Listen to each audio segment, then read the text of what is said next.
Mais on va faire notre possible. Amen. Quelle joie d'être avec vous ce matin. Waouh, super. Oh, c'est pour moi. Oh, c'est pour moi. Mais c'est cool. En plus, la couleur est très belle. Merci. Non, c'est le pasteur. Alléluia. C'est une joie d'être avec vous ce matin. J'aime beaucoup votre église. On aime beaucoup vos pasteurs. Vraiment, pasteur Daniel et pasteur Sylvie sont des gens extraordinaires. On a beaucoup leur amour pour le Québec, leur amour pour la francophonie, leur amour aussi pour cette église. Chaque fois qu'ils parlent de l'église, ils parlent toujours positivement de cette église. Et ça, je crois que c'est super. Vous ne trouvez pas que c'est génial, ça, hein? Et ils vous aiment. Quand ils m'ont dit directement, quand je suis arrivé, tu sais, là, dans ça, oh, ils étaient tellement contents de savoir. Et je me rappelle, parce qu'on avait pris ensemble pour cela avec le pasteur, bien sûr. Et donc, directement, ils ont... Vous êtes toujours dans leur tête. Même quand ils sont en voyage, vous êtes dans leur tête et dans leur cœur. Amen. Et ça, je crois que c'est vraiment une belle chose d'avoir des pasteurs aussi bien pour nous. Amen. Je suis très content de voir de Régie d'Aurore. De voir Régie Aurore. On les connaissait depuis la France. Croyez-moi, ils viennent vraiment de Nice. Croyez-les, c'est la vérité. Je sais que c'est bizarre que quelqu'un de la chaleur vienne dans le froid du Québec, mais quand Dieu nous appelle, on doit obéir l'appel de Dieu. Amen. Et je crois que c'est vraiment ça qui a été fait pour eux, et c'est vraiment une joie. En effet, je suis né italien, je suis belge de nationalité, je suis grandi en Belgique, j'habite en Suisse, je suis marié avec une Hollandaise, j'ai une belle fille qui est américaine.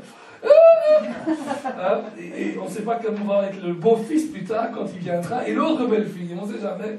Mais on est une maison très internationale, notre église aussi est internationale, donc on est très content. Mon épouse est à Lugano en Suisse pour l'instant, c'est elle qui a prêché aujourd'hui, et chaque fois que je rentre à la maison, quand je reprends, parce que je voyage beaucoup, je chaque fois reprendre ma femme devant tout, je dis, Amélis, je t'avais demandé de ne pas prêcher mieux que moi. Non, je la reprends pas, je la complimente devant tout le monde, parce que vraiment, elle prêche excellemment bien, et j'aime tellement l'entendre. Alors c'est bien, parce que nous enregistrons les messages à l'église, donc je peux réécouter ce qu'elle a dit, et chaque fois que j'écoute un de ces messages, oh, Dieu me parle à moi. Amen. Alors c'est vraiment génial. Aussi, j'ai l'honneur, l'immense privilège, c'est que vendredi, ma femme et mon fils, qui sont en Suisse, viennent me retrouver, on va se voir, ils arrivent à Montréal vendredi, et je vais les voir samedi à l'aéroport, parce qu'après, de là on part à Toronto, et puis après on ira à Buffalo, à New York, et puis de là on prend la voiture, on descend jusqu'à Tulsa, Oklahoma, et puis on remonte dans le Minnesota, où je vais aussi prêcher bien sûr, et puis on redescend à Tulsa, et puis on va à la maison à la fin du mois. Amen. Mais on est tellement heureux. Ce sera pour la première fois que mon épouse viendra au Canada, ce beau pays. Je lui ai toujours dit que c'est un beau pays. La province du Québec, c'est la plus belle province du Canada. Amen. Et vous le croyez vraiment? C'est la plus belle province du Canada. Vous êtes d'accord avec moi, mon frère? Hein? Oui, il n'est pas vraiment d'accord. Il n'est pas québécois, lui. Il n'est pas vraiment d'accord. Mais tu sais, vous savez mon frère, notre pays, notre église, c'est comme notre épouse. Moi j'ai toujours ma femme, c'est la plus belle du monde. Le pasteur dit que c'est sa femme la plus belle du monde. Et vous allez dire, Régis, c'est votre femme la plus belle du monde. On est en train de dire, dans notre monde à nous, ma femme c'est la plus belle. Amen. Dans votre monde à vous, votre église c'est la plus belle. Et dans votre monde à vous, le Québec c'est le plus beau pays du monde. Amen. Amen. Hein? Et donc, mais ce qu'il y a aussi qui est vraiment bien, c'est que comme je voyage beaucoup, et mon épouse travaille énormément pour l'église et tout aussi, on a vraiment, comme ici, une équipe qui travaille d'arrache-pied pour voir l'église avancer de l'avant. Amen. On est tellement fiers de notre église, on est tellement fiers de notre équipe, on a une superbe équipe de louanges, on a d'autres personnes dans l'église qui savent prêcher, qui peuvent prêcher et qui prêchent très très très bien. Mais on a aussi des personnes qui viennent aider à la maison. Par exemple, là, nous partons, ma femme part pour 2 semaines, et on aura un orateur du Canada. Et pas du Québec, mon frère. C'est cool. Alberta, c'est un État, n'est-ce pas? C'est une province, Alberta. Je crois que c'est d'Alberta qui vient. Hein? Mais nous avons ce frère d'Alberta qui va venir et qui va prêcher chez nous, et il va dormir chez nous aussi. Et donc, qu'est-ce qu'on a? On a des gens de l'église qui se portent volontaires pour aider mon épouse, pour arranger la maison, pour accueillir le frère. Amen. Pour le porter après à manger le dimanche après-midi, quand nous n'est pas là, etc. On ne peut pas le faire tout seul. Je ne sais pas, pasteur, vous savez le faire tout seul, vous? Vous savez tout faire tout seul. Vous devez le faire tout seul. Je le fais quand il le faut. Mais en fait, on ne peut pas le faire tout seul. On a besoin de l'aide des uns des autres. Et nous sommes tellement heureux que dans notre église, nous avons des personnes qui se sont levées, qui ont dit, pasteur, qu'est-ce que tu as besoin? Qu'est-ce que vous avez besoin? Et mon épouse, pour l'instant, elle avait besoin de personnes, comme je dis, qui viennent nettoyer la maison, qui viennent arranger, qui font des paniers de fruits pour les orateurs, parce que c'est important que l'orateur se sente accueilli. Vous savez, ne rejetez pas les orateurs, ils viennent pour vous bénir. Amen. Et comme vous le faites si bien, nous, moi je suis tellement accueilli par le pasteur avec Daniel et son épouse Cindy. Vraiment, ils ont un l'art. Et moi, quand je suis chez eux, je suis à la maison. Amen. Et je me réjouis beaucoup de cela. Amen. Est-ce que vous avez vos Bibles ce matin? Montrez-moi votre Bible et dites, ceci est ma Bible. Attention, si vous n'avez pas votre Bible, vous prenez la Bible de votre voisin, ou la Bible qui est là-haut, et vous dites, ceci est sa Bible. Sinon, on va devoir prier pour les menteurs ce matin. Amen. Ceci est ma Bible. Je suis ce qu'elle dit que je suis. Je possède ce qu'elle dit que je possède. Et je peux faire ce qu'elle dit que je peux faire. Ce matin, je recevrai la semence incorruptible de la parole de Dieu. Qui entre dans mon cœur, porte du fruit, change ma vie, et je ne serai plus jamais le même. Alléluia! Alléluia! Gloire à Dieu! Merci Seigneur pour la parole de Dieu, parce qu'elle est la vérité et elle est vivante. Amen. Notre église d'ailleurs s'appelle le Centre chrétien Parole Vivante. Amen. Alors c'est marrant, parce qu'en Italie, parole à vivante, les gens n'ont jamais entendu ça. Je dis, c'est parce que vous n'avez jamais vu votre Bible. Parole vivante, c'est écrit dans la Bible, n'est-ce pas? Amen. Et donc, on est vraiment content de ce que le Seigneur est en train de faire là-bas à Lugano. Et priez pour Lugano. C'est une ville qui a besoin de la prière. C'est une ville très catholique où il y a beaucoup de forteresses religieuses. Mais il y a aussi la puissance de la parole de Dieu. Amen. Nous disions cette semaine dans notre réunion collective, de prière collective, nous disions que beaucoup a été semé et qu'il était temps, que Dieu était sur le point de maintenant faire germoyer ce qui a été semé au travers des années. Amen. Et beaucoup de choses ont été semées dans cette église, avant même que cette église arrive. C'est parce qu'il y a des gens dans toute la ville depuis de nombreuses années qui sont ici. Des gens qui sont là de décennies et décennies. Mais Dieu est en train de dire aussi, c'est le temps pour germoyer. Amen. La semence que vous avez apportée, la fidélité que vous avez donnée, votre part, Dieu va la récompenser. Amen. Dites à votre voisin, ta part, Dieu va la récompenser. Ta part, Dieu va la récompenser. Amen. Alléluia. Alléluia. J'aimerais bien ce matin vous donner un petit message qui brûle dans mon cœur. Et je crois que ça va vraiment aider chacun d'entre nous. Je voudrais vous donner ce que j'appelle trois étapes vers une vie victorieuse. Nous avons parlé de la victoire il y a quelques minutes. Quel moment de louange extraordinaire, vous ne trouvez pas? Amen. Alléluia. Peut-être que certains se disent, mais qu'est-ce qu'elle fait, pasteur Cindy, en criant? Mais des fois, quand on est pris par la puissance de l'onction, on ne peut faire qu'autre chose, c'est que de suivre le flot de l'onction. Amen. Je ne sais pas pour vous, mais est-ce que vous êtes déjà allé dans la rivière? On est tous allés dans une rivière. Et dans une rivière, on nage, n'est-ce pas? Mais quand le flot de la rivière est profond, comment on fait? Et rapide, qu'est-ce qu'on fait? De tous les côtés, n'est-ce pas? Pourquoi? Parce qu'on essaie de suivre le battement de la rivière. Parce que sinon, on va être emporté. Là, on ne doit pas être emporté. Amen. Et donc, c'est important pour nous, dans notre vie d'église aussi, d'apprendre à couler avec l'onction de Dieu. Alléluia! J'aime l'onction de Dieu. Amen. Et on coule aussi, bien sûr, avec la parole de Dieu. Donc, ce matin, on veut voir ensemble 3 étapes qui mènent vers la victoire.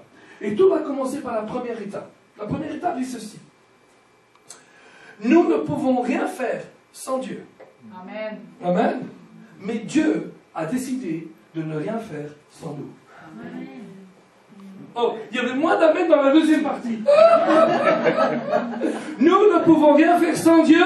Amen. Mais Dieu a décidé de ne rien faire sans nous. Amen. Alléluia. Écoutez-moi mes amis. Vous devez vraiment saisir cela. Il y a beaucoup trop de gens autour de nous qui attendent que Dieu agisse. Oh Dieu. Oh Dieu. Oh Dieu agit.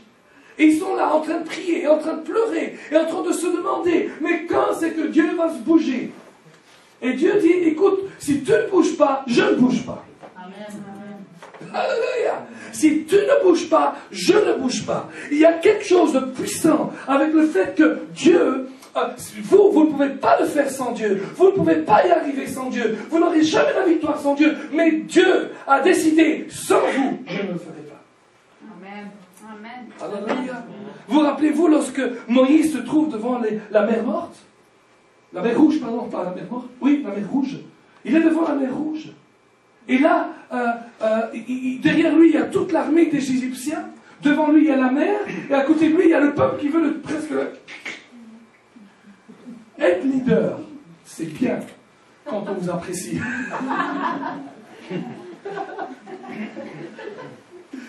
Mais être leader, quand vous êtes face à des défis, c'est pas toujours facile. Parce que quand vous voyez les défis, les autres les voient aussi. Et ils disent, qu'est-ce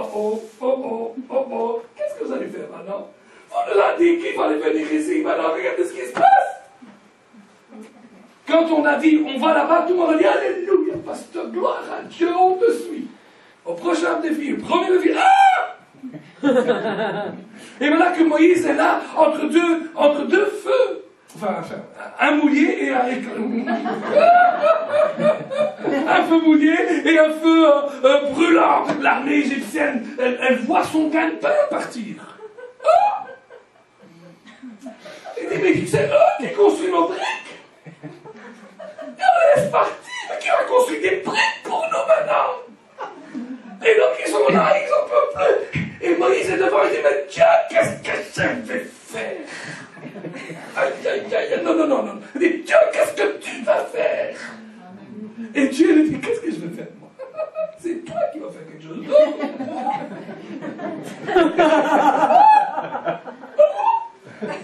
Moi? Mais qu'est-ce que je vais faire, moi? Il dit, qu'est-ce que tu as en main?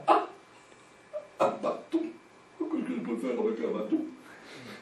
Et Dieu lui dit, prends ton bâton et fends la mer en deux. Moi, je ne sais pas si vous pouvez imaginer cela. Mais je suis certain que dans sa tête, Moïse se dit, de toute façon, si je vais boum, boum, boum, boum, boum, les gens ne vont rien comprendre. Vous pensez que je suis fou, c'est tout. Et tout d'un coup, il s'est relevé, il a dit non. Et il regarde le peuple et dit, vous allez voir comment Dieu vous apportera la délivrance demain. Amen.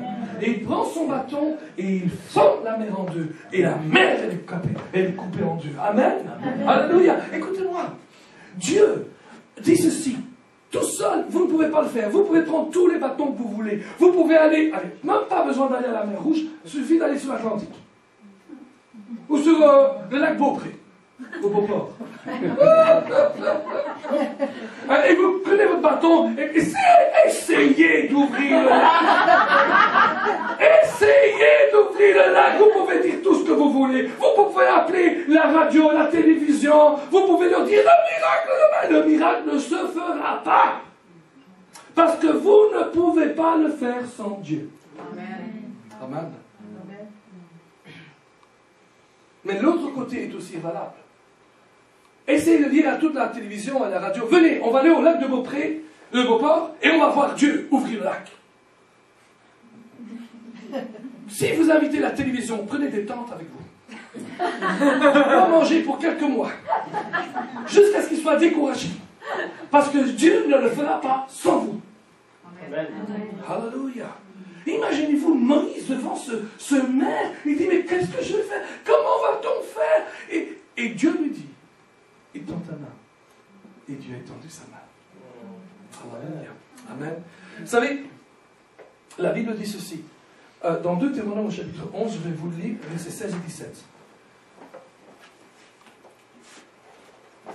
Deutéronome 11, 16 et 17. Vous connaissez l'histoire que je vais raconter en quelques secondes. Élie se trouve face à un gros dilemme. Le peuple de Dieu a abandonné le Seigneur. Il s'est éloigné de Dieu pour adorer les idoles de Baal. Vous connaissez cette histoire? Et Élie, et Dieu savait très bien ce qu'il fallait faire. Regardez ce qu'il dit dans Deutéronome 11, 16 et 17. Gardez-vous de laisser séduire votre cœur, de vous détourner de servir d'autres dieux, et de vous prosterner devant eux. La colère de l'Éternel s'enflammera alors contre vous. Il fermera les cieux, et il n'y aurait point de pluie. La terre ne donnerait plus ses produits, et vous périrez promptement dans le bon pays que l'Éternel vous a donné. Voici ce que Dieu a dit. Si vous adorez d'autres dieux, si vous commencez à aller de l'autre côté, Dieu dit, je fermerai la pluie. Je fermerai les cieux, et les cieux ne donneront pas la pluie. Amen. Amen. Et voici que déjà depuis un bon bout de temps, le peuple a abandonné Dieu, le peuple est parti pour adorer des idoles qui s'appellent Baal, des faux dieux, mais la pluie n'a pas arrêté. Le ciel ne s'est pas fermé. Pourquoi? Parce que si vous ne pouvez pas fermer le ciel sans Dieu, Dieu a décidé qu'il ne fera pas le ciel sans vous. Il a fallu qu'un homme du nom d'Élie dise et aille prier, Seigneur, ta parole dit que si le peuple s'éloigne de toi pour adorer de faux dieux, tu fermerais les cieux. Et je prie maintenant pour que les cieux se ferment. Amen. Remarquez que lorsqu'il va voir la reine Jézabel, il va lui dire, il ne pleuvra plus, sinon à ma parole. Je ne sais pas pourquoi je la regarde à elle, je n'ai pas envie que vous croyiez que c'est Jézabel, elle, hein? Pauvre fille! Excusez-moi, je peux m'excuser. Hein? Il va voir la reine de Jézabel et dit, il ne pleuvra plus, sinon à ma parole. Il n'a pas dit sinon à la parole de Dieu, sinon à l'action de Dieu. Dieu a déjà agi. Et si Dieu ne fera pas sans vous, mes amis, si vous ne le faites pas, il ne le fera pas. Amen. Et c'est un des points les plus importants quand on parle de la victoire dans notre vie. Si nous, en italien on dit, se non ci diamo da fare, si on ne se débrouille pas. Amen, tu comprends l'italien toi, ça se passe très bien. À Nice c'est à côté de l'Italie, 20 miglia. Nizza, en fait Nice c'était avant l'italien.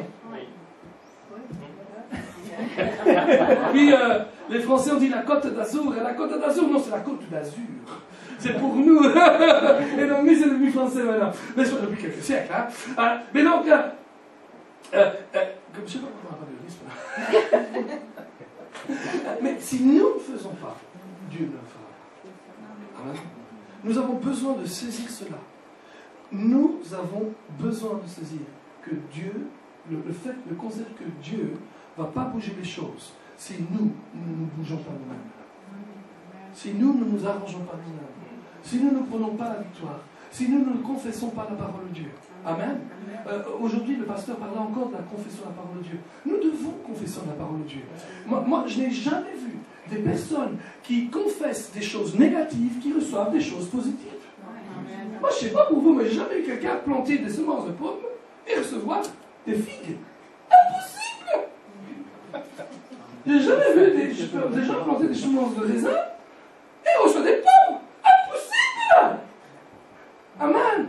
Et si vous semez avec votre bouche, vous semez quelque chose de négatif, quelque chose de contraire à la parole de Dieu, vous n'allez jamais recevoir le résultat de la parole de Dieu. Amen. Vous devez dire, Dieu est avec moi, qui sera contre moi? Alléluia. Vous devez dire, je puis tout par Christ qui me fortifie. Je suis fort, plus que vainqueur. Amen. En toutes ces choses, je suis plus que vainqueur. Alléluia. Alléluia. Il m'a choisi. Amen. Et donc, je gagne. Alléluia. Vous devez dire, l'Esprit de l'Éternel est sur moi, car il m'a oint pour apporter la bonne nouvelle dans la nation. Amen. Pour être un exemple, pour être un témoin de Jésus-Christ. Alléluia. Mais si tout ce que je fais, c'est dire, oh, maman, Seigneur.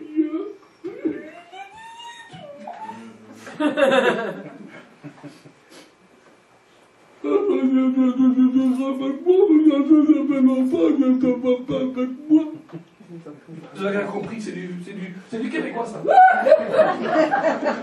C'est bien, tu dis que tu es avec moi et ça fait longtemps que je ne te vois pas. Mais pourquoi ça vous a dit que Dieu vous ne le voyez pas? Pourquoi il essayez de lui montrer qu'il n'est pas fidèle à sa parole? Seigneur, ça fait longtemps que je te demande, Seigneur, Seigneur, Seigneur. Ou d'autres vont encore plus différemment, il dit, si Dieu veut me bénir, pasteur, il me bénira. Si Dieu veut me donner un travail, il me donnera un travail. Et toute la journée, qu'est-ce que je fais? Je reste à la maison.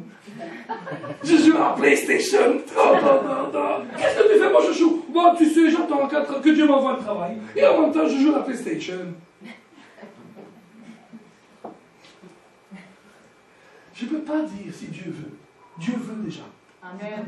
Amen. Je sais que Dieu veut.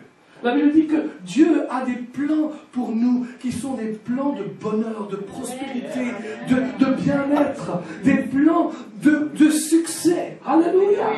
Amen. Et donc, qu'est-ce que je fais? Bien sûr que Dieu est là et Dieu est pour moi et Dieu va faire quelque chose. Mais si je ne cherche pas mon travail, je n'aurai pas de travail. Amen. Amen. Si je ne confesse pas, je reçois un travail de la part de Dieu. Je crois que Dieu a le meilleur pour moi. Amen. Alléluia. Je ne le veux pas. Amen. C'est pour ça qu'il est important que non seulement nous confessions la parole de Dieu pour les bonnes choses. Amen. Mais que nous croyons qu'il y a des choses meilleures encore. Alléluia. Si vous avez un bon boulot, mais vous voulez quelque chose de mieux, confessez, vous allez avoir quelque chose de mieux. Alléluia. Mais non, pasteur, si Dieu veut que je l'ai, il me donnera. Si Dieu veut que je sois guéri, il me guérira. Si Dieu veut que je sois prospère, il me prospérera. C'est ce que les gens disent souvent. Pas vous! Au Québec, vous êtes extraordinaire. À Nice, ils font comme ça. Non, à Lugano, excusez-moi. Non, à Nice, ils sont super. Ils ont un superbe église aussi avec le pasteur Jonathan. Amen. Hein? Non, vous comprenez bien. On doit éviter de tomber dans un immobilisme qui fait peur, un immobilisme qui détruit. Excusez-moi ceci.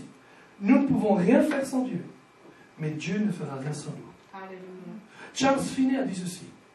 Il semble que Dieu ne peut rien faire à moins que quelqu'un ne lui ait demandé sur la terre. Charles Finney était un grand revivaliste. C'était un homme de Dieu. Partout où il allait, il y avait des réveils. Et il a dit ceci. J'ai l'impression que Dieu ne peut rien faire sur la terre à moins que quelqu'un le lui ait demandé sur la terre. N'est-ce pas intéressant? La Bible dit que si vous vous accordez l'un avec l'autre, vous demandez quoi que ce soit sur la terre, cela sera fait par notre Père qui est dans les cieux. Amen. Et pour que Dieu le fasse, il faut qu'on fasse quelque chose, il faut s'accorder. Alléluia. Il faut faire quelque chose. Dieu, vous ne pouvez pas le faire sans Dieu, mais Dieu ne le fera pas sans vous. Amen. Est-ce que vous saisissez cela? Amen. Hein? Chaque matin, le grand revivaliste Ervan Roberts, qui a porté le réveil des pays de Galles, disait ceci. Il savait qu'il ne pouvait pas déclencher le réveil sans Dieu, mais Dieu avait choisi que le réveil ne sera pas déclenché sans Ervan Roberts. Et tous les jours, Ervan Roberts disait, Dieu, envoie-nous le réveil. Envoie-nous le réveil. Envoie-nous le réveil. Envoie-nous le réveil. Envoie-nous le réveil. Tous les matins. Il s'est réuni avec toute une série de jeunes de la ville et ils leur ont fait une carte. Et dans cette carte, il y a marqué « Envoie-nous le réveil ». Et tous les matins, des dizaines et des dizaines de jeunes s'étaient engagés à prier la même chose. Envoie-nous le réveil. Envoie-nous le réveil. Et un jour, le réveil est arrivé dans le pays de Galles. Alléluia. Une visitation de Dieu. Les bars se transformaient en église. Alléluia. Les gens quittaient les bars qui étaient devenus des églises avec les béquilles en main. Pas les mains sur les béquilles en main, sous l'épaule. Amen. Mais comment ça a commencé? Ça a commencé quand quelqu'un a compris. Sans Dieu, je ne peux pas le faire. Mais Dieu a décidé de ne pas le faire sans moi. Amen. Regardez avec moi Juge chapitre 7, verset 20. Alléluia. J'espère que vous recevez quelque chose ce matin. Dieu est en train de parler dans vos cœurs. Écoutez-moi, je ne suis pas la personne qui va dire ainsi parle l'Éternel. Je n'ai pas besoin de manipuler les gens pour faire comprendre que je suis en train de dire une prophétie. Amen. Et croyez-moi, dans beaucoup de ce que je dis, il y a beaucoup qui est direct de Dieu pour vous. Recevez et ayez le cœur ouvert. Amen. Alléluia. Et vous le savez pour vous-même. Juge 7, verset 20. Vous connaissez l'histoire.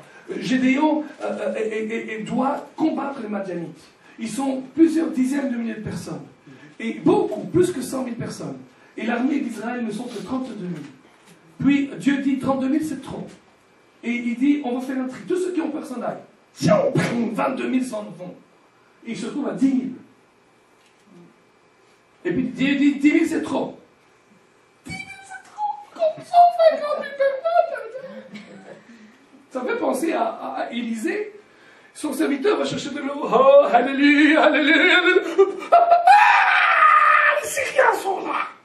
Et il a dit, maître, l'armée autour de la maison. Élisée dit, mais n'aie pas peur. Ceux qui sont avec nous sont plus nombreux que ceux qui sont dehors. Amen. Et puis il ouvre la porte et dit, 1, 2, 10, 100, 1000, 2000, 3000, 10 000, 15 000, 20 000, 23 000. Il ferme la porte. 1, 2. Vous voyez ça? Amen. Et donc ici, là, Dieu dit 10 000 c'est trop. 10 000 c'est trop. Et ils font un autre tri. Et ils se retrouvent avec 300. 300. Écoutez-moi ceci.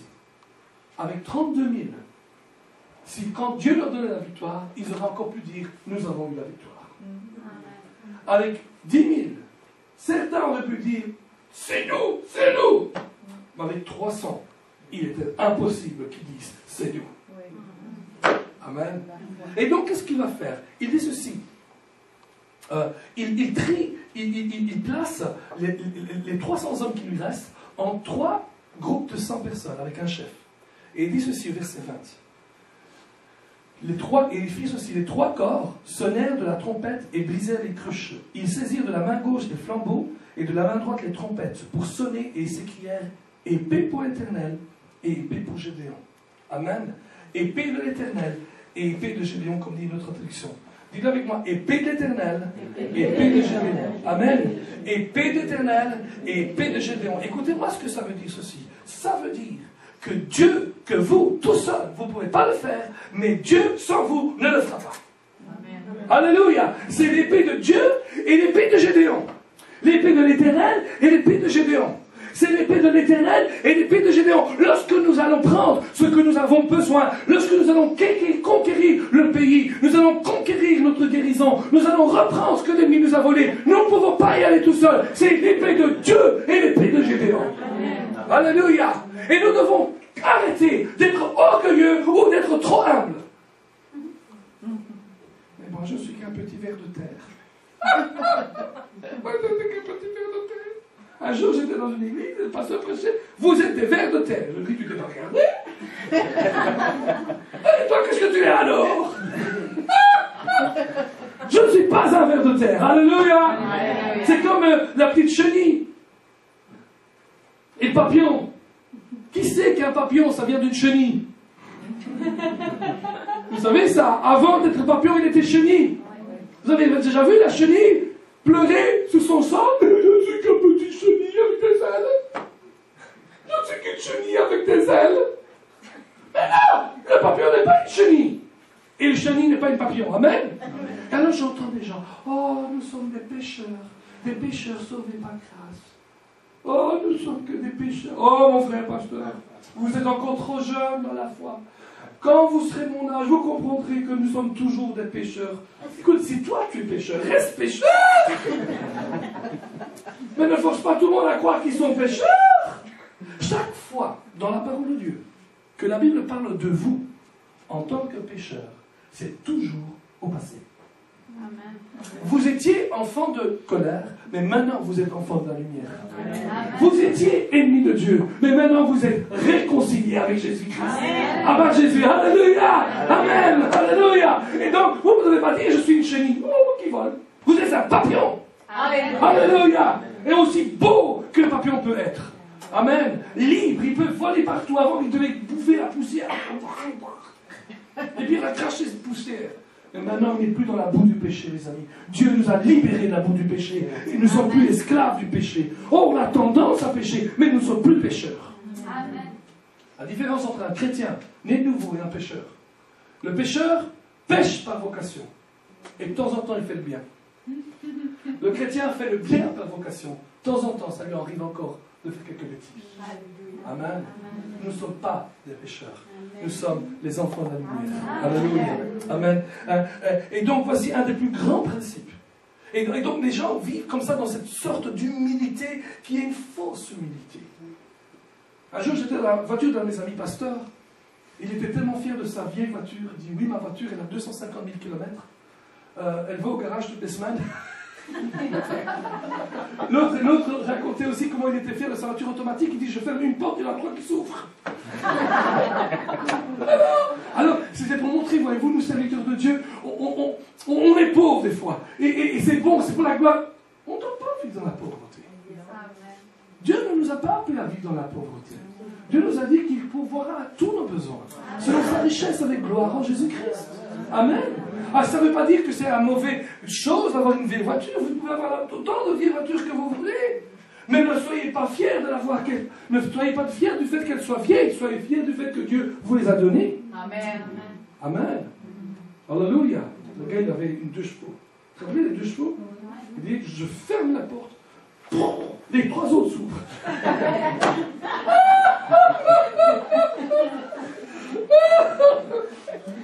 Et gloire à Dieu pour sa 2 chevaux, il n'y avait aucun problème pour cela.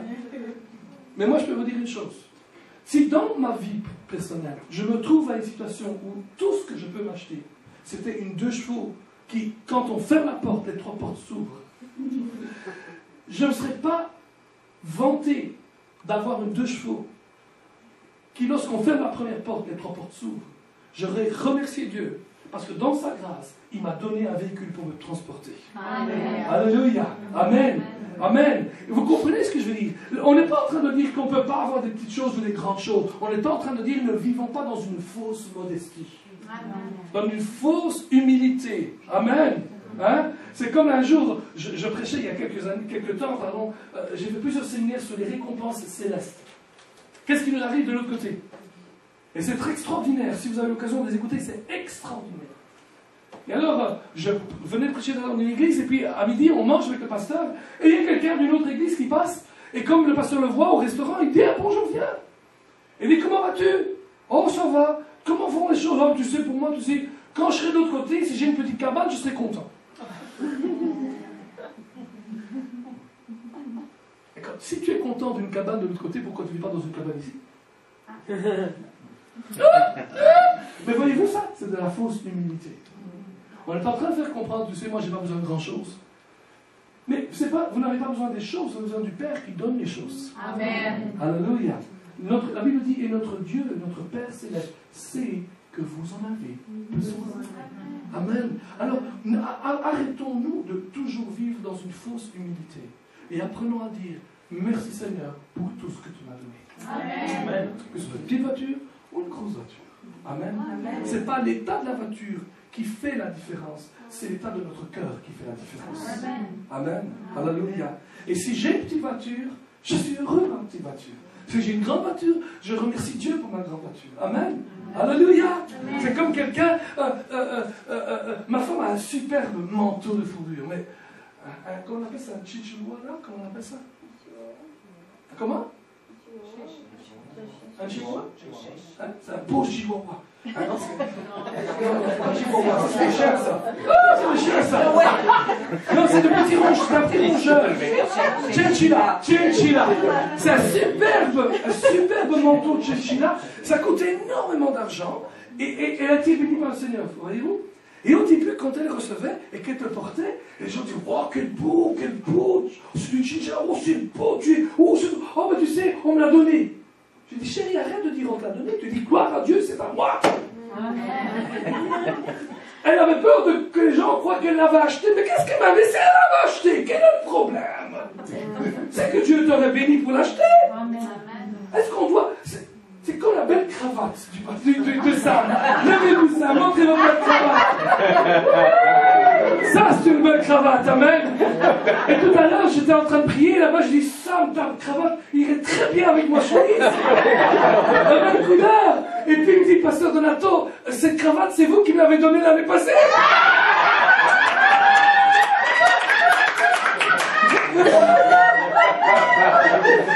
J'avais oublié. Alors, c'était marrant. Parce qu'en regardant sa cravate, je me suis dit, il faut que je lui donne une cravate. Et tout à l'heure, il donnera la cravate. Mais maintenant, il ne doit pas le dire au monde entier. Il m'a dit à moi, parce que c'était la blague, il était super là. Mais il ne doit pas le dire au monde entier qu'il a reçu du pasteur Donato. Il va être fier. C'est une cravate qui coûte cher. Il aurait dit, oh, gloire à Dieu, j'ai pu l'acheter. Bon, il ne doit pas dire ça non plus. Mais il dit gloire à Dieu pour la cravate. Alléluia. Pourquoi on doit jouer aux petits malheureux et aux petits fausses modesties? On doit être heureux de chaque bénédiction que Dieu nous donne. Alléluia. Moi, je ne sais pas pour vous, mais quand j'étais gamin, on chantait un chant. Il disait ceci. Compte les bienfaits de Dieu, mets-les tous devant tes yeux. Tu verras en attendant combien le nombre est grand. Amen. Alléluia. Alléluia. Écoutez, une grande vérité biblique, c'est ceci. L'explosion du surnaturel intervient lorsque le divin et l'humain viennent ensemble. Amen. Amen. Hein? C'est l'épée de Dieu, l'épée de Jacob, l'épée de Dieu, l'épée de Gédéon, l'épée de Dieu, l'épée de Donato, l'épée de Dieu, l'épée de Pasteur Daniel. Alléluia. L'épée de Dieu, l'épée de Valérie. Amen. L'épée de Dieu, l'épée d'Hortense. L'épée de Dieu, l'épée de Pasteur Cindy. L'épée de Dieu, l'épée de Sam. Alléluia. L'épée de Dieu. C'est la parole de Dieu. L'épée de Donato, c'est la parole qui sort de ma bouche. Oh, alléluia.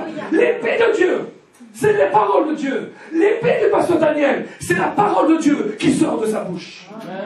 L'épée de Dieu, c'est l'épée de la parole de Dieu. L'épée de Reggie, c'est la parole qui sort de sa bouche. Alléluia. Première étape. Vous ne pouvez pas le faire tout seul. Mais Dieu ne le fera pas sans vous. Et si vous allez attendre jusqu'à ce que Dieu bouge, je vous conseille d'avoir un frigo et un congélateur. Même une cave remplie de congélateurs. Parce que vous risquez d'avoir votre coiffeur avec vous. Parce que vous risquez d'attendre longtemps. Parce que ce n'est pas Dieu. Ce n'est pas vous qui attendez Dieu. C'est Dieu maintenant qui attend vous. Amen. Moïse, oui. Dieu, je t'attends. Non, c'est moi qui t'attends. Non, c'est Dieu, c'est moi qui t'attends. Non, c'est moi qui t'attends. Mais Dieu, c'est moi qui t'attends. J'attends. Qu'est-ce que tu vas faire? Moïse, c'est toi qui vas faire. Moi? Oui. Prends ton bâton et fends la mer en deux. Élie, pourquoi tu m'appelles? Mais Dieu, tu dis que tu allais fermer les cieux. Je sais, mais pourquoi tu ne les fermes pas? Parce que je t'attends. Tu m'attends, c'est moi qui t'attends. Mais non, c'est moi qui t'attends. Mais c'est moi qui t'attends, Dieu. Et qu'est-ce que tu attends de moi, papa? Que tu pries et que tu demandes. Amen. Amen. Est-ce que vous saisissez ce que je suis en train de dire? Amen. Deuxième étape, c'est important ceci. J'ai besoin pour cela de Sam. Sam, vous voulez venir m'aider là, 2 minutes? Alléluia. Hein? Avant tout, regardez avec moi Nombre au chapitre 16. Nombre au chapitre 16. J'espère que vous recevez quelque chose de la part du Seigneur. Moi, je vous assure, je suis époustouflé que je suis en train de vous dire ici. Époustouflé. Alléluia. Dans Nombre au chapitre 16, nous avons une histoire. Nous n'allons pas spécialement prêcher sur cette histoire. Ce serait beaucoup trop long et ce n'est pas du tout l'objet de notre chose. Mais je suis intéressé par une phrase dans cette histoire. Mais quand même, dans cette histoire, il y a Corée et sa famille et à peu près 250 serviteurs de Dieu, serviteurs de Moïse, qui se lèvent contre Moïse et qui se rebellent contre lui. Écoutez, c'est une petite parenthèse que je vous dis. Mais ne vous levez jamais contre l'homme de Dieu. Ne vous rebellez pas contre l'homme de Dieu. Moi, quand j'étais petit, j'ai expliqué à mes enfants. La correction vers le haut est toujours de la rébellion. Mes enfants pouvaient me dire qu'ils n'étaient pas contents, qu'ils étaient blessés, mais ils n'avaient pas le droit de me corriger à moi, en tant que papa. Amen. La correction vers le haut est toujours de la rébellion. Et le problème dans la rébellion, c'est qu'on croit que parce que les autres pensent comme nous, qu'on a raison. Amen. Quand vous lisez sur la rébellion, vous allez voir toutes les histoires de rébellion mènent toujours à la destruction. Et tous ceux qui ont suivi les rebelles ont aussi goûté à la destruction. Alors en ce qui me concerne, je ne fréquente pas les rebelles. Je ne mets pas d'étiquette sur les gens je ne mets pas d'accusation sur personne. Mais si je sais qu'une personne est dans la rébellion, même si c'est un ami à moi, je l'accepterai en tant qu'ami, mais plus en tant que ministre. Parce que je déteste la rébellion. Dans cette histoire-là, malheureusement, les gens se sont rebellés. Regardez un petit peu, verset 1. Coré, fils de Jitséar, fils de Kélat, fils de Lévi, se révolta avec Dathan et Abiram, fils d'Eliab. Le verset 2, 16-2, ils se soulevèrent contre Moïse avec 250 hommes des enfants d'Israël, des principaux de l'assemblée, de ceux que l'on convoquait à l'assemblée, et qui étaient de gens de renom. Ils s'assemblèrent contre Moïse et Aaron et leur dirent, c'en est assez, car toute l'assemblée sont tous saints, et l'Éternel est au milieu d'eux. Quand Moïse, verset 4, eut entendu cela, il tomba sur son visage. Il parla à Coré et toute son troupe, et en disant, demain l'Éternel fera connaître qui est à lui, et ce qui est saint. Et il fera approcher de lui. Il fera approcher de lui celui qui choisira. Faites ceci, prenez des brasiers. Coré et toute sa troupe. Demain, mettez-y du feu et posez du parfum devant l'Éternel. Celui que l'Éternel choisira, c'est celui qui sera saint. C'en est assez, enfant de Lévi. Amen. Donc, ce qui se passe, c'est que les enfants de Lévi se dressent contre Moïse. Il y a 250 personnes qui sont avec eux, parmi les princes, d'autres les leaders, si vous voulez. Et ils disent, si les princes sont avec moi, c'est qu'on a raison. Et les princes étaient contre Jésus et ils n'avaient pas raison. Amen. Celui qui a raison, c'est d'abord la parole de Dieu et le serviteur de Dieu que Dieu a mis à la tête d'une église. Amen. Soit, je continue là. Et Moïse va leur tendre un défi. Il va dire, voilà, on vient demain. Et on verra qui c'est que Dieu a choisi. Et il termine avec cette phrase, c'en est assez. Coré. Écoutez-moi ceci. La traduction italienne, je ne sais pas comment c'est chez vous en anglais, mais la traduction italienne dit ceci, Coré, vous avez dépassé les limites. Ah, j'adore ça. Vous avez dépassé les limites. Vous êtes allé trop loin. Amen. Et ce que j'essaie de dire là-bas, maintenant, je ne suis pas en train de parler de l'obédience, je vous ai donné un petit contexte de ce que c'est. Mais laissez-moi vous dire ceci. Nous devons prendre autorité sur l'ennemi et oser dire à l'ennemi, tu as dépassé les limites. Tu as outrepassé les limites. Maintenant, c'est fini. Un point, c'est tout. Amen. Amen. Et voici donc, j'ai besoin de Sam parce que Sam va me montrer une petite illustration. Il me dit, wow, je ne sais pas ce que j'en fais. C'est moi qui ferai l'illustration.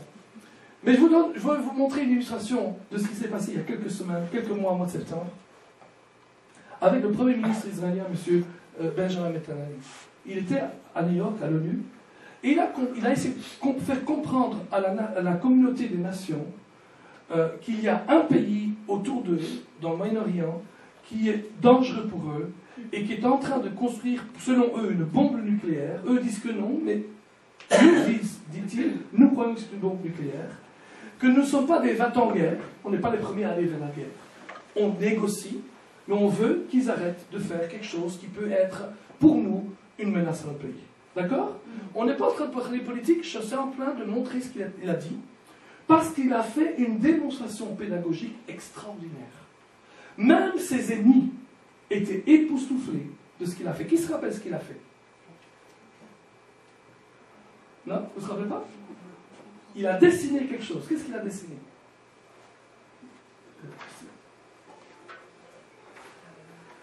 Alors, si vous avez, comme ça, si vous avez déjà lu Lucky Luke,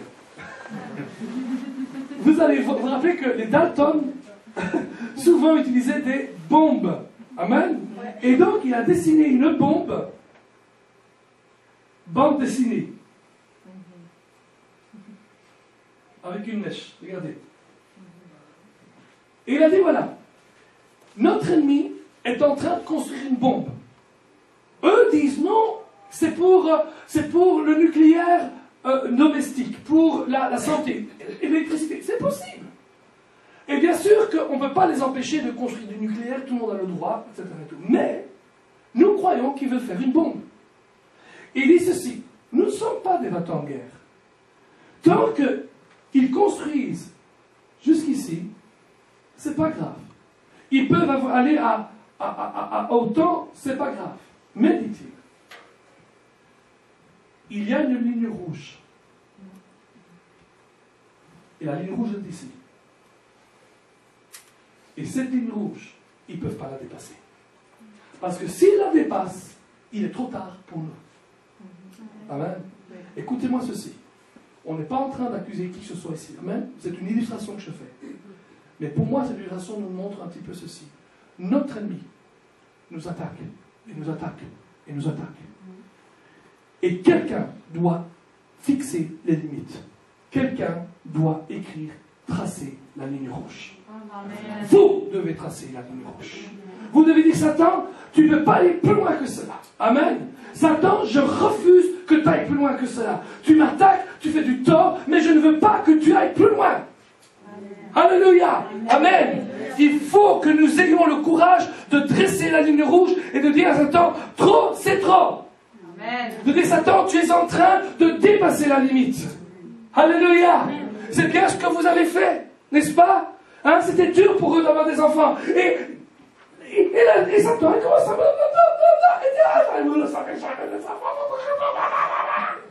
Et tout d'un coup, ils ont dit, stop, dans le nom de Jésus-Christ. Je trace la limite. On a attendu 1 an, on a attendu 2 ans, on a attendu 3 ans, mais pas plus. Amen. Et regardez comment Dieu agit, est en train d'agir. Alléluia. C'est ce que nous devons tous faire. Amen. Ayons le courage de dire à Satan, Satan, tu as outrepassé la limite. Je refuse. Ne dépasse pas la limite. Assez, c'est assez. Trop is too much. Et too much is trop. Alléluia. Alléluia. Écoutez, il y a une chose que l'on doit savoir. C'est que quand le diable entend un enfant de Dieu lui dire trop, c'est trop, de lui dire stop, de lui dire arrête, de lui dire va pas plus loin, croyez-moi, le diable écoute. Amen. Parce que le diable sait reconnaître l'autorité du croyant. Alléluia. Alléluia. Alléluia. Notre problème aujourd'hui, je veux dire la vérité, notre problème il est double. Le premier, c'est qu'on ne connaît plus l'autorité du croyant. On ne sait plus que quand on dit quelque chose, la chose arrive. Amen. Parce qu'on ne le fait plus. Parce qu'on n'exerce pas notre foi. Mais deuxièmement aussi, c'est que beaucoup trop de gens ont joué à des démons, avec des démons, alors qu'il n'y avait pas de démons. Un jour, mes amis me racontent l'histoire. Il était en Australie. Tu peux rester là encore? Ça ne dérange pas? Hein? Il était en Australie et il prêche dans une grande campagne d'évangélisation sous la tente. Et le pasteur vient vers lui et dit, tu sais, pasteur, tu dois comprendre autre chose. Et il raconte, là, il y a une femme qui est devant, hein, c'est toujours devant. Et chaque fois que je prêche l'évangile et que l'onction vient sur moi, elle lève les jambes et elle écarte les jambes. Elle lève les jambes et elle écarte les jambes. Et j'ai chassé les démons. Et j'ai chassé les démons. Et j'ai chassé les démons pendant des semaines et des semaines. Et ça n'a jamais fonctionné. Et je me suis dit, alors qu'il est pasteur, probablement que c'est un signe que l'onction de Dieu est sur moi.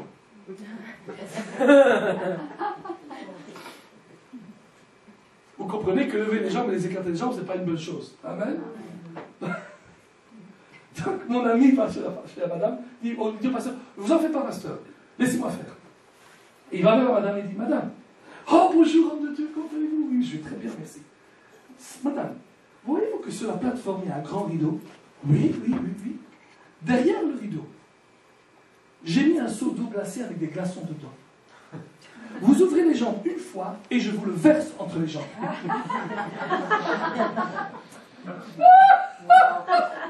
Pendant 2 semaines, il a prêché l'évangile.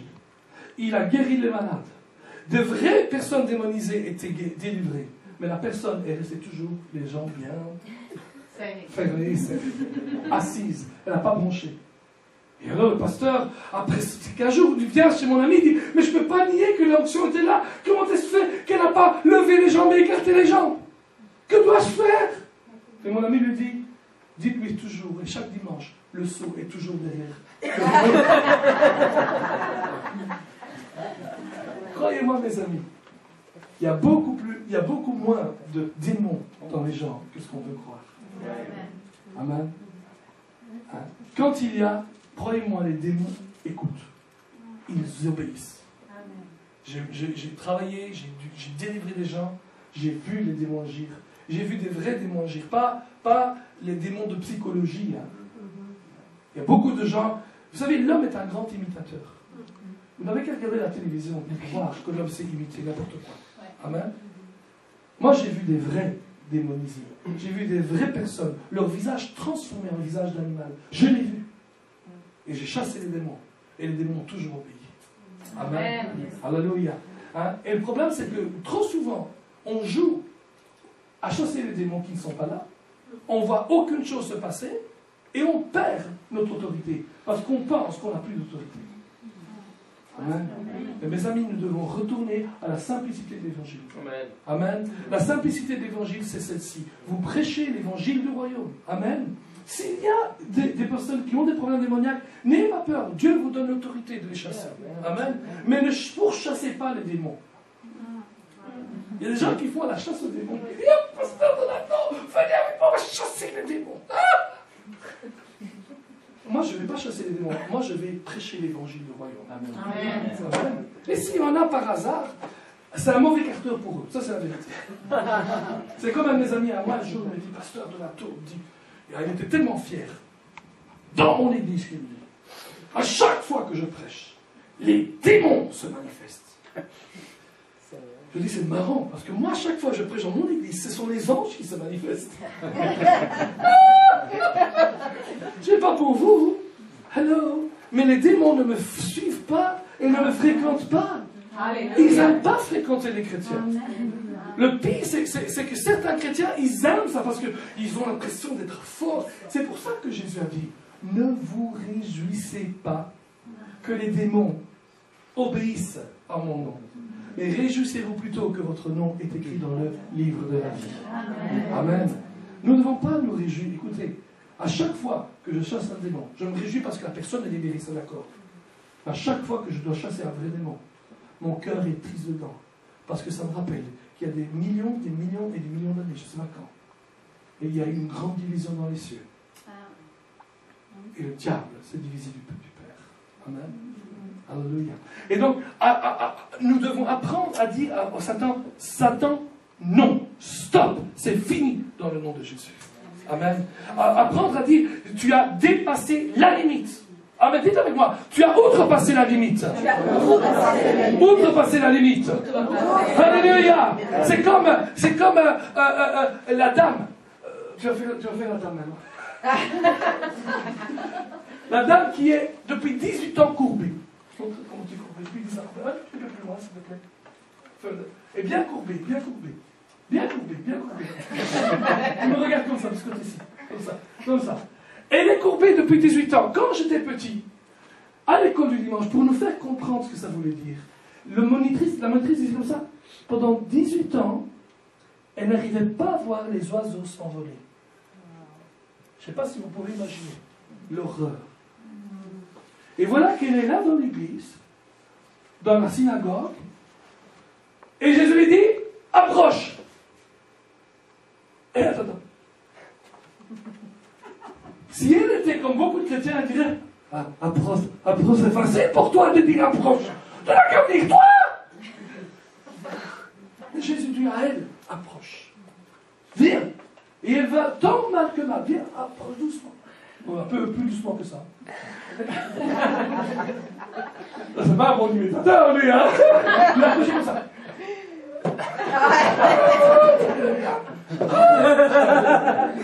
Regardez, il fait ça bien, on peut l'applaudir. Écoutez, toute seule, elle ne pouvait pas le faire. Et quand Jésus l'a dit approche, elle avait un choix. Le choix de dire, moi Jésus, c'est dur, c'est difficile, je n'en peux plus. Moi Jésus, c'est toi qui devrais venir. Ou elle aurait pu dire, Satan, tu as outrepassé les limites. Et c'est ce qu'elle a dit. Amen. Jésus l'a dit aussi. Amen. Et elle s'est levée. Elle s'est levée et elle a été guérie. On peut l'applaudir. Amen. Alléluia. Wow. Maintenant, non. Premièrement, vous ne pouvez pas le faire sans Dieu. Et Dieu a décidé de ne pas le faire sans vous. J'en compte 5 minutes. 10 minutes. 15 minutes. Qui me donne 5 minutes? Qui me donne 5 minutes? 1, 2, 3, 4, 5, 20, 30, 60, fois 5, ça fait 300 minutes. Non. Pasteur Donato est très soumis au pasteur Daniel. Amen. Mais quelques minutes encore. 1, vous ne pouvez pas le faire sans Dieu, et Dieu a décidé de ne pas le faire sans vous. 2, osez dire à Satan, tu as outrepassé les limites. Pas plus loin que ça. Amen. Vous savez, quand ma fille est née, elle est née handicapée. Elle ne pouvait pas marcher, elle ne pouvait pas parler. Les médecins nous disent qu'elle ne marchera jamais, qu'elle ne parlera jamais. Ensuite, les médecins nous ont fait comprendre que la plupart des enfants atteints de ce virus-là, à l'âge de 14 ans, allaient mourir. Elle a dit, il y a encore le virus pendant 2 ans, 2 ans et demi. Le virus est encore dans le corps de ma fille, qui allait détruire les cellules du cerveau. Quand nous avons appris cela, il n'y a aucun remède encore aujourd'hui contre ce virus. Mais quand nous avons appris cela, ma femme et moi, nous avons dit, Satan, tu as outrepassé les limites. Amen. Tu es allé trop loin. Amen. Et nous avons brisé la puissance de Satan sur lui. Amen. Amen. Mais la troisième chose, écoutez, je veux que vous voyez ça avec moi. Vous vous rappelez la ligne rouge? Il est où mon chose rouge ici? Mais c'est pas grave. Non, c'est pas grave. C'est pas grave. Voilà. La ligne rouge ici, vous la voyez encore? Ça c'est, vous l'avez dit, c'est les limites. Amen. Mais je voudrais que vous changiez de nom à la ligne rouge et que vous l'appeliez le seuil de tolérance. Dites avec moi, le seuil de tolérance. On va l'appeler tolérance. Et là, mes amis, nous arrivons à un autre problème pour lequel nous n'avons pas de victoire dans la vie. C'est que nous avons appris à trop tolérer ce que l'ennemi fait dans nos vies. On le laisse faire. Il joue avec nous, il se joue de nous, il se moque de nous, et on lui dit continue. N'est-ce pas vrai? Amen. Et ce que je vous demanderai ce soir, c'est d'arriver à parler et de dire Satan, tu as été trop loin. Amen. Satan, je refuse cela. Amen. Nous devons apprendre à dire Satan, tu ne peux pas aller plus loin que cela. Quand Job, dont Dieu était fier de lui, le diable se moquait de lui. Le diable se moquait de Dieu, il disait, mais c'est Job, il te sert parce que tu le bénis, enlève-lui sa bénédiction et tu verras qu'il te le maudira. Et Dieu dit, voilà, il est entre tes mains. Il n'a pas dit, je te le mets entre tes mains, comme certaines traductions disent. Il dit, il est entre tes mains. Pourquoi? Parce que Job s'est placé dans les mains du diable en ayant peur. Oui, la foi vous connecte à Dieu et à ses œuvres. La peur vous connectera au diable et à ses œuvres. Job dit, 3,25, ce que je crains, c'est ce qui m'arrive. Amen. Mais ce que je veux que vous sachiez, c'est ceci. C'est que ça, c'est plus la ligne des limites, c'est la ligne de tolérance. Et ce que je vous demanderai, c'est ceci. Mais pourquoi ne pas descendre, abaisser Alléluia. la ligne de tolérance et dire, Satan, tu as été jusque-là. À partir de maintenant, je veux que tu ailles jusque-là. Alléluia. Vous grandissez dans votre foi. Et maintenant, il ne peut pas aller plus loin que là. Amen. Puis maintenant que vous êtes là, vous dites, Satan, dans le nom de Jésus, tu ne peux pas aller plus loin que ça. Et vous n'allez plus bas encore. Alléluia. Alléluia. Alléluia. Vous abaissez la ligne de tolérance. Amen. Vous lui dites, tu ne peux pas aller plus loin que ça. Et quand il va plus loin, quand vous voyez qu'il vous obéit, alors commence à faire plus bas, encore plus bas, et encore plus bas, et encore plus bas, et encore plus bas. Amen. Amen. Dans la ligne de tolérance, il y a une partie qu'on ne peut pas abaisser. Il y aura toujours une partie où l'ennemi aura un droit. Et cette partie-là, c'est la persécution. Ce n'est pas la maladie, ce n'est pas la pauvreté, ce n'est pas les obstacles, c'est la persécution. La Bible dit, tous ceux qui auront quitté père et mère, frères, sœurs, maison pour moi, auront centuple père, mère, frères, maison dans cette vie, plus la persécution. La persécution, c'est le sort de tout croyant. Amen. Si le croyant dit Seigneur, enlève la persécution de moi, c'est beaucoup plus facile de dire Seigneur, enlève-moi. Parce que la persécution fait partie de notre vie. Amen. Mais tout le reste, non. Et nous pouvons commencer à dire à Satan, Satan, dans le nom de Jésus, je t'ordonne. Et vous commencez à dire, j'abaisse, je revois à la baisse le seuil de tolérance. Je dis, Satan, tu n'as pas le droit. Tu n'as pas le droit. Tu n'as pas le droit. Amen. Épargne sa vie. D'abord, il a dit, ne touche pas à sa main, et puis il dit, épargne sa vie. La Bible dit ceci, toute armée forgée contre toi sera sans effet. Alléluia. Amen. Toute langue qui s'élève contre toi, tu la condamneras. Amen. Ésaïe 59 dit, quand l'ennemi viendra comme un fleuve, l'Esprit de l'Éternel le mettra en fuite. Amen. Ceci est notre héritage. Celui qui demeure sous l'abri du Très-Haut repose à l'ombre de Tout-Puissant. Oh, alléluia. Jésus a dit, oh, c'est là, Jean 14, 30. Le prince de ce monde vient et il n'a rien en moi. Amen. Qu'est-ce que ça veut dire? Ça veut dire quoi? Ça veut dire que Jésus a abaissé son seuil de tolérance jusqu'au niveau le plus bas, à savoir le seul niveau que le diable pouvait faire dans sa vie, la persécution. Le diable, le prince de ce monde, vient, mais il n'a aucun atout en moi. Il n'a rien qui peut jouer avec, parce que j'ai abaissé le seuil de tolérance. J'ai dit stop dans le nom de Jésus. Mes amis, rappelez-vous que vous êtes la justice de Dieu. La justice de Dieu, ça veut dire que vous avez la possibilité de vous trouver dans la présence de Dieu, comme si vous n'aviez jamais péché. La justice de Dieu veut dire que vous êtes revêtu de Christ. Et quand vous êtes dit stop à Satan, ce n'est pas vos mains qu'il voit, mais c'est les mains de Jésus avec des trous dedans. Alléluia. Alléluia. Amen. Alléluia. Amen. Pourquoi? Et je vais terminer avec ça. Pourquoi? Et excusez-moi, il faut que je termine l'histoire, parce que ça va vous penser que l'histoire n'est pas terminée. Gabriela ne tenait pas sa tête droite. Elle ne pouvait pas s'asseoir. Elle ne pouvait pas marcher. Elle ne pouvait rien faire. Mais nous avons commencé à baisser le seuil de tolérance. Nous avons dit, tu as outrepassé les limites, et maintenant je veux que tu saches. Je veux que tu ailles plus bas. Et nous avons commencé à confesser que sa tête se tenait droite. Amen. Et au bout de quelques semaines, sa tête qui se tient droite. Alléluia. Puis on a commencé à baisser le seuil de tolérance. Et elle a commencé au bout de quelques mois de s'asseoir. Et c'est ainsi vers l'âge de 1 an et demi. Pas avant. Avant, on devait l'asseoir avec 6 coussins autour. Puis on a continué à baisser le seuil de tolérance. Et au bout de quelques mois encore, elle a commencé à se mettre à 4 pattes. Et à l'âge de 2 ans et 8 mois, pour la première fois, elle s'est levée et elle a marché. À l'âge de 3 ans et demi, elle a parlé. Alléluia. À chaque fois où nous devions abaisser le seuil de tolérance. Vous devez abaisser le seuil de tolérance. Notre problème, c'est que nous supportons trop. La Bible dit que nous devons nous supporter les uns les autres, mais vous ne devez pas supporter le diable. Amen. Mais nous, on se supporte les uns les autres. Amen. D'ailleurs, la Bible dit, le fer aiguise le fer. Amen. De temps en temps, il y a des petits accros. Amen. Mais on se supporte et on s'aiguise. Et le diable, on ne doit jamais le supporter. Amen. Le diable, on lui dit, j'abaisse le seuil de tolérance. Mes enfants, tous mes enfants, mais Gabriela aussi, ont tous parlé avec les propres noms. Papa, alléluia, maman. Papa, alléluia, maman. Papa.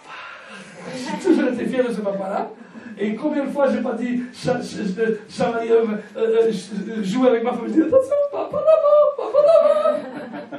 Et un jour, alors que je parlais comme maintenant, le Seigneur me reprend, dit Donato, oui Seigneur. Quand Gabriela disait papa, oui Seigneur, c'est moi, c'est pas toi. Et puis je me suis dit, Seigneur, si tu veux croire ça, tu n'as qu'à le croire. Il n'y a pas de compétition entre Dieu et nous. Amen. Alléluia. C'est vrai que c'est ce papa-là. Amen. Amen. Mais qu'est-ce qu'on a dû faire? La première chose qu'on avait remarqué, c'est que tout seul, on n'y arrivait pas. On peut faire tout ce qu'on veut, même les médecins n'y arrivaient pas. Mais si aujourd'hui notre fille est guérie, c'est parce que nous avons compris que seul on n'y arrivait pas, mais que Dieu avait décidé qu'il n'allait pas le faire sans nous. Amen. Et nous avons confessé la parole de Dieu sur Gabriela. Tous les jours. Tous les jours. Gabriela, tu marches. Gabriela, tu es forte. Gabriela, tu tiens ta tête. Gabriela, tu sais t'asseoir. Gabriela, tu chantes et tu cours. Alléluia. Gabriela, tu es un don parfait qui vient du Père des Lumières chez lequel il n'y a point ombre de changement. Gabriela, la pensée de Christ est dans tes pensées. Amen. Amen. Alléluia. Alors certains disent, oh c'est super, quelle foi. C'est pas une question de foi, c'est une question de suivre ce que la parole de Dieu dit. Amen. Ou vous êtes d'accord avec la Bible? Amen. On peut l'applaudir ça. Il y a des gens super. Et vous dites non dans le nom de Jésus. Tout seul, je ne peux pas le faire. Mais Dieu ne le fera pas sans moi. Je dois donner des atouts à Dieu pour qu'il puisse les utiliser. Amen. Et qu'on puisse aller là ensemble. Et mon atout, c'est que j'avais pris mon épée et l'épée de Dieu. Amen. L'épée de Dieu est mon épée. Amen. Hein, qui est la parole de Dieu, que je ne parle pas ma bouche. Ensuite, quand nous avons vu ces situations-là, nous avons directement pris autorité. Nous avons dit, Satan, tu as outrepassé les limites. Je t'interdis d'aller plus loin. Et croyez-moi, je ne sais pas si vous êtes dans le médical, mais croyez-moi, les médecins nous ont dit qu'elle était en train de risquer de perdre la vue, l'ouïe, et toutes sortes d'autres organes. À 14 ans, elle devait mourir. Elle a 21 ans aujourd'hui. Alléluia. Dans 2 semaines, on est chez elle, à Oklahoma, Tulsa. Elle fait sa remise de diplôme de 2 ans de l'école Réma Tulsa. Elle se prête. Elle s'apprête pour servir le Seigneur à la mission. Quelle joie d'avoir un Dieu qui nous dit ce qu'on peut faire. Amen. Et troisièmement, une fois que nous avons pris autorité, que nous avons dit, seuls nous ne pouvons pas le faire, mais Dieu le fera avec nous, pas sans nous, et que nous avons fait cette paire gagnante entre Dieu et vous. Amen. Ensuite, nous avons décidé que Satan avait outrepassé les limites, et finalement, nous l'avons dit, maintenant nous allons commencer à baisser le seuil de tolérance. Nous ne tolérons rien, aucune séquelle. Amen. Et après cela, il n'y a plus eu aucune séquelle, ou bien au contraire, parce qu'une fois que la maladie ne s'est pas propagée, malgré le fait que le virus était là pendant 2 ans, il n'a pas réussi à faire un dégât de plus. Alléluia. Et finalement, une fois qu'on a vu que ça n'allait pas plus loin, là nous avons commencé, en confessant la parole, à abaisser notre seuil de tolérance. Les gens nous disaient, votre fille devra rester sur une chaise roulante. Nous avons dit, mais pourquoi on doit la mettre sur une chaise roulante alors qu'elle a des jambes pour marcher? Amen. Amen. Alléluia. Nous avons appris à dire au diable, trop c'est trop, assez c'est assez. Vous aussi, vous devez abaisser les limites. Amen. Pourquoi les gens ont des fois difficulté à baisser les limites? Pourquoi des fois les gens laissent le seuil de tolérance très élevé? Rapidement. Beaucoup, c'est parce qu'ils ont un manque d'enseignement. Ils pensent que c'est normal. Ils pensent que si vous êtes malade, c'est normal, c'est peut-être que Dieu vous a demandé d'être malade. Oh, Dieu vous a peut-être choisi d'être malade. C'est pas normal. Amen. Hein? Certains ne connaissent pas leur autorité. D'autres ne savent pas qu'ils sont en Christ. Pour certaines autres personnes, c'est parce qu'ils vivent une vie, un style de vie de péché. Sans tomber dans la condamnation, mais on ne peut pas vivre un style de vie de péché constamment et croire que notre foi va fonctionner. Amen. Et gloire à Dieu, pour quiconque vit dans un style de péché, il y a encore la repentance qui est là. Amen. Et il y a l'espérance de Dieu. Amen. Pour d'autres, c'est la paresse. Il y a des gens qui sont paresseux. La Bible dit que la main du diligent enrichit, mais la main du paresseux appauvrit. Amen. Quelquefois aussi, il y a un refus de vivre sous la couverture spirituelle du pasteur. Quelquefois aussi, il y a une vie qui n'est pas consacrée à Dieu, mais à soi-même. Amen. Waouh, il y a de tas de choses qu'on pourrait dire. Mais laissez-moi vous dire ceci. Et je termine un nouveau par là. Viens ici de nouveau, Samuel. On peut applaudir Samuel de nouveau. Vous ne pouvez rien faire sans Dieu. Mais Dieu ne fait rien sans vous. Amen. Quelquefois, Dieu n'agit pas parce que nous n'agissons pas. Amen. Quelquefois, Dieu essaye d'agir, mais ça ne fonctionne pas parce qu'on agit de trop. On s'agite de trop. On fait trop de choses. Et il faut aussi un équilibre. Imagine-toi qu'il est le docteur. Docteur, d'accord? Tu dois me faire une piqûre. Essaie de faire la piqûre. Comment peux-tu faire une piqûre? Impossible! Je bouge trop! Des fois, Dieu ne sait pas agir parce qu'on ne bouge pas, mais des fois, il ne sait pas agir parce qu'on bouge de trop. On peut l'applaudir. ce soir, ce matin plutôt, prenez la décision de placer des limites devant l'ennemi. De dire trop, c'est trop. Amen. De lui dire maintenant, je vais baisser le seuil de tolérance. De comprendre et de savoir que seul, vous ne pouvez pas le faire. Mais que Dieu a décidé, il ne va pas le faire sans. Levons-nous ce matin, s'il vous plaît. Merci beaucoup. J'aimerais bien prendre quelques minutes avec vous. Je sais que j'ai parlé dans le cœur de beaucoup de gens, certainement. Et que beaucoup d'entre vous déjà, le Seigneur est en train d'agir dans votre cœur. Et je voudrais aussi prier pour ceux d'entre vous qui ont besoin d'une touche de Dieu, d'un toucher de Dieu spécial. Peut-être que vous êtes en train de souffrir, peut-être que vous êtes en train d'être dans la maladie, peut-être même que vous avez des défis devant vous qui sont trop élevés. Et vous avez essayé d'aller avec votre propre force. Et Dieu n'a pas réussi à le faire parce que vous bougez trop. Mais aujourd'hui, on va prendre un équilibre en toutes choses. On dit, Seigneur, je ne peux pas le faire tout seul. Et tu as décidé que tu ne vas pas le faire sans moi. Amen. Amen. Seigneur, je vais fixer des limites devant l'ennemi. Le fait de venir ici devant, c'est déjà fixer la limite. De dire, trop, c'est trop. De dire, tu as outrepassé les limites. Et finalement, de dire, Seigneur, je vais commencer à prendre le courage en deux mains et de commencer à baisser le seuil de tolérance. Et de dire, il a été trop loin, mais maintenant je vais revenir jusque là où je peux dire comme Jésus, le prince de ce monde vient, mais il n'a rien en moi. Alléluia. Amen. Alors si c'est votre cas, levez-vous, venez devant et recevons de la part du Seigneur. Dieu veut vraiment vous toucher. Amen.